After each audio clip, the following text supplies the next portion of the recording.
Terima kasih Tuan Yang di-Pertua. Terlebih dahulu saya ingin mengucapkan tahniah kepada Yang Amat Berhormat Perdana Menteri ke atas pengumuman bajet 2025 yang bertemakan membugar ekonomi, menjana perubahan, mensejahterakan rakyat yang menumpukan kepada pembangunan realiti negara Malaysia. Terima kasih juga diucapkan kepada Yang Amat Berhormat Perdana Menteri kerana telah mengumumkan bajet 2025 yang terbesar dalam sejarah Malaysia. Saya juga mengucapkan penghargaan kepada Yang Amat Berhormat Perdana Menteri selaku Menteri Keuangan kerana telah mendengar rintihan saya sebagai ahli Parlimen Kelang dengan memberi peruntukan untuk menaik taraf, kemudahan jalan dan lain-lain fasiliti bagi Parlimen Kelang. Ini telah memberikan suntikan yang positif kepada pembangunan ekonomi negara secara khususnya bagi negeri Selangor.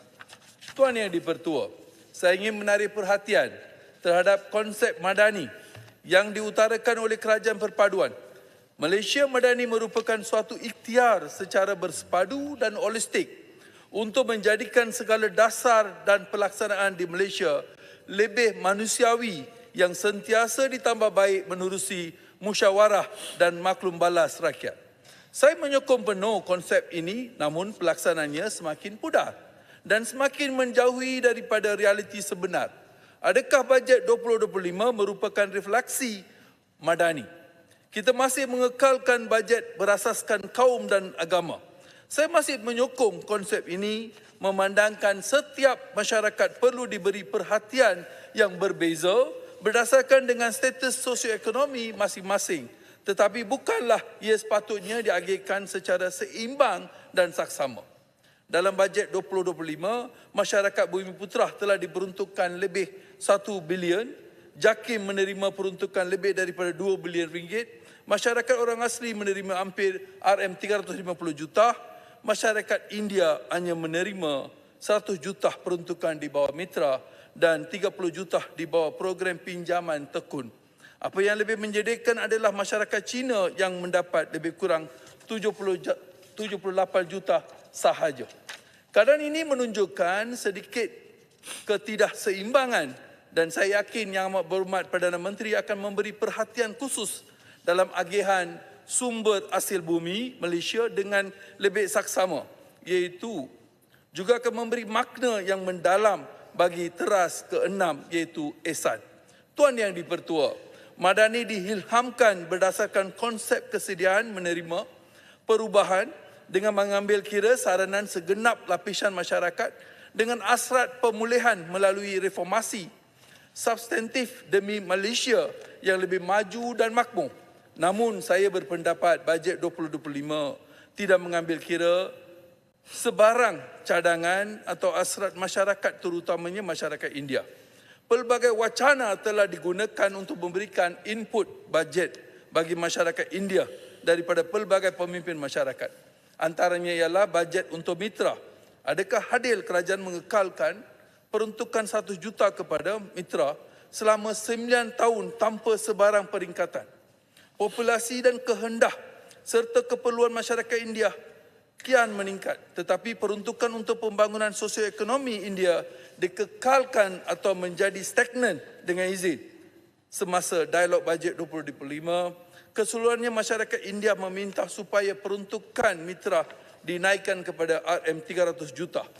Maka kenaikan sehingga RM300 juta adalah sangat adil dengan mengambil kira ketiadaan kenaikan selama 9 tahun. Sama juga keadaan bagi peruntukan tekun nasional. Masyarakat India hanya diperuntukkan RM30 juta. Ini pun sudah 9 tahun. Saya yakin lebih ramai usahawan India yang menunggu giliran mereka untuk mendapatkan pembiayaan tekun. Masyarakat India telah menyuarakan supaya peruntukan ini dinaikkan kepada RM100 juta. Mohon diberi perhatian terhadap perkara ini.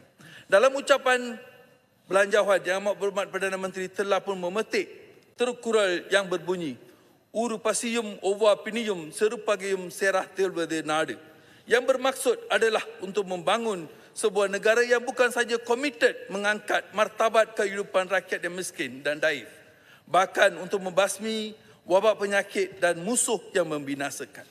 Maka keadilan untuk semua rakyat patut dibela secara sama rata. Susulan itu, saya juga harap Yang Amat Berhormat Perdana Menteri akan menjelaskan data berkenaan bilangan masyarakat yang diangkat daripada garis kemiskinan pada tahun ini. Khususnya di antara masyarakat India yang dikatakan sebagai bangsa yang paling mengalami isu kemiskinan di negara kita. Tuan Yang di-Pertua, peruntukan untuk sekolah-sekolah jenis kebangsaan Tamil dan Cina juga harus diteluti semula. Sememangnya peruntukan ini dimasukkan dalam peruntukan untuk membaik pulih sekolah-sekolah. Namun saya berpendapat satu jumlah peruntukan dikhususkan untuk sekolah-sekolah jenis kebangsaan seperti mana yang diperhatikan sebelum ini, memandangkan kebanyakan sekolah-sekolah jenis kebangsaan ini adalah sekolah bantuan modal. Saya cadangkan supaya RM250 juta diperuntukkan untuk sekolah-sekolah jenis kebangsaan bagi membaik pulih kemudahan sekolah-sekolah ini, termasuk untuk tujuan pemindahan sekolah-sekolah jenis kebangsaan Tamil yang telah dikenal pasti bagi kesinambungan pembelajaran yang lebih mudah untuk diakses oleh semua lapisan masyarakat. Selain itu, saya juga ingin mengetengahkan cadangan untuk kerajaan mengusahakan program beasiswa khas bagi pelajar-pelajar India di peringkat pengajian tinggi dengan sebanyak RM200 juta. Peruntukan juga perlu dinaikkan bagi meningkatkan kuota kemasukan pelajar-pelajar India, Cina dan lain-lain ke Universiti Awam Malaysia. Apabila pelajar-pelajar ini tamat pengajian di peringkat STPM atau matrikulasi atau diploma atau asasi, mereka seringkali gagal memasuki Universiti Awam kerana ketidakcukupan kuota bagi sesetengah bidang pengajian. Perkara ini juga telah diutarakan sebagai cadangan sejak beberapa tahun yang lalu tetapi tidak pernah diambil perhatian. Saya akui mungkin kerajaan akan menjawab supaya masyarakat India dan Cina maupun yang lain-lain supaya tidak hanya bergantung atau menumpukan perhatian kepada bajet khusus atau masyarakat, malah harus mengambil bahagian dalam peruntukan yang telah disediakan secara keseluruhan. Tetapi saya ingin bertanya kepada semua pihak, adakah begitu mudah untuk seorang yang bukan Bumiputera untuk memohon geran atau pinjaman atau mengambil bahagian dalam perolehan kerajaan? Projek-projek kerajaan atau bantuan yang disediakan melalui mainstream initiative. Sebagai contoh, kerajaan telah membangunkan program pembangunan vendor atau vendor development program. Satu usaha yang baik, tetapi mengapakah program ini hanya untuk disediakan masyarakat Bumiputera saja? Kenapa tidak melibatkan masyarakat lain? Sama juga kepada program-program pembangunan atau pendaftaran kontraktor G1 hingga G4. Bagi projek kerajaan yang hanya dibuka untuk masyarakat Bumiputera sahaja, tidak juga disediakan untuk masyarakat lain. Masyarakat India sejak beberapa tahun yang lalu, semasa dialog bajet pernah mengutarakan cadangan supaya kerajaan menyediakan kemudahan pinjaman modal bagi membeli amanah saham khususnya untuk kaum India. Seperti mana yang terdapat untuk masyarakat Bumiputera. Supaya lebih ramai masyarakat India dapat memiliki saham yang seterusnya akan meningkatkan ekuiti kaum India. Namun, inisiatif ini tidak pernah wujud pada mana-mana bajet. Walaupun pernah dinyatakan oleh beberapa kali oleh Perdana Menteri yang sebelum ini. Kita perlu akui bahawa terdapat banyak inisiatif dan peluang dalam bajet 2025 kepada semua masyarakat. Tetapi adakah inisiatif atau peruntukan umum ini sampai kepada semua lapisan masyarakat? Terdapat polisi-polisi dalaman yang berteraskan kaum atau agama yang menjadikan kekangan untuk semua masyarakat Malaysia menikmati bajet ini. Perkara ini harus diperbetulkan. Tuan Yang di-Pertua, saya tidak berhasrat untuk membandingkan kemudahan yang dinikmati oleh mana-mana kaum, tetapi saya memohon supaya kerajaan berlaku saksama dalam mengagihkan kekayaan negara. Saya sokong segala inisiatif untuk masyarakat Bumiputera.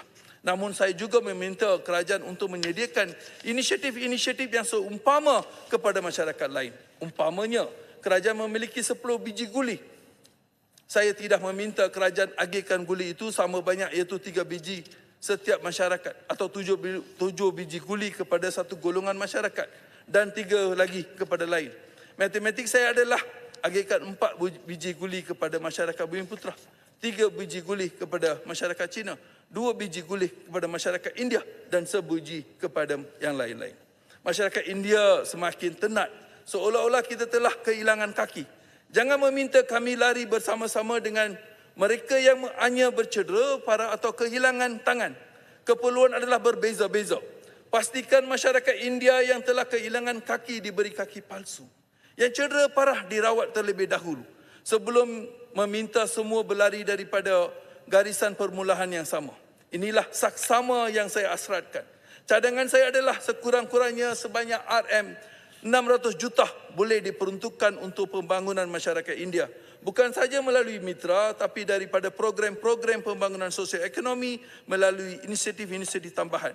Jumlah sebanyak 600 juta yang saya cadangkan ini hanya lebih kurang 0.14% daripada bajet keseluruhan atau 0.8% saja daripada jumlah peruntukan pembangunan. Ini menunjukkan kerajaan kita hanya memerlukan sedikit lagi kehendak politik untuk membantu pengundi India yang telah menjahirkan sokongannya kepada perpaduan kita pada hari ini. Selain itu, saya ingin menyentuh sedikit sebanyak tentang keperluan-keperluan penduduk Kelang. Seperti yang sedia diketuai oleh ahli-ahli yang berhormat, Bandaraya Kelang menjadi antara penyumbang ekonomi yang terkuat bagi kerajaan negeri maupun persekutuan. Maka kepentingan yang diberi untuk pembangunan menaik taraf Bandaraya Kelang juga diselaraskan dengan sumbangan ekonominya. Dalam ucapan Belanjawan 2025 yang dibentangkan oleh Yang Amat Berhormat Perdana Menteri, perkara ke-231 di bawah ikhtiar 46, pengangkutan awam menyatakan bahawa sebanyak 2.8 bilion ringgit disediakan untuk penyelenggan jalan persekutuan dan untuk jalan negeri pula. Sebanyak 5.5 bilion dana maris disediakan. Ini adalah suatu langkah yang saya sambut baik dan halu-halukan. Walau bagaimanapun, permasalahannya bukan dari segi peruntukan tapi dari segi pengagihan peruntukan.